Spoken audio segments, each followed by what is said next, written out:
Guardians of the Galaxy 2 spoiler-filled video. Gonna try not to repeat myself. I'm just gonna mention the things I didn't say in my non-spoiler review.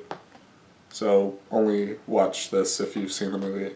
So let's start with the big one, Peter's father being the villain, Ego the Living Planet. I loved the backstory to him being a Celestial and him just spawning out of nowhere and being entirely alone for millions and millions of years. And then out of desperation, he just seeks life. He wants companionship and he wants to just see what's out there, and then it utterly disappointing him. It's a great backstory.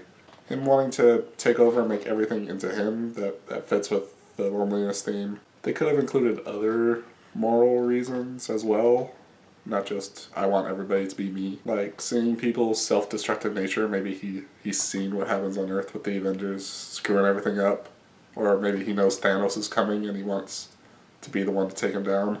Something else besides just taking over everything. Peter and his dad did not get a lot of screen time together in this movie, at least not enough to form a meaningful relationship with either of his dads, because Yondu was established in this movie as also being a father figure to Peter.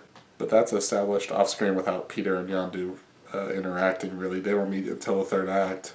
They show a couple flashbacks later in the movie, but that should have been maybe shown in the first movie or also while Peter was with Ego.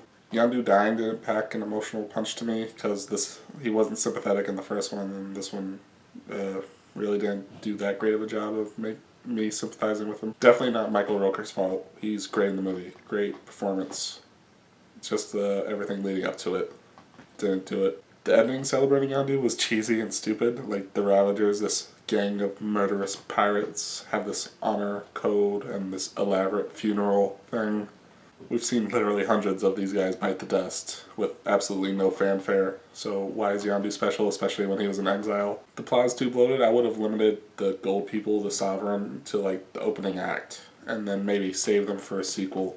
Also cut out the subplot with Taserface. Just get Yondu to the Guardians earlier. I hated the David Hasselhoff stuff because of how clunky it was, but then the cameo with him at the end really saved it for me.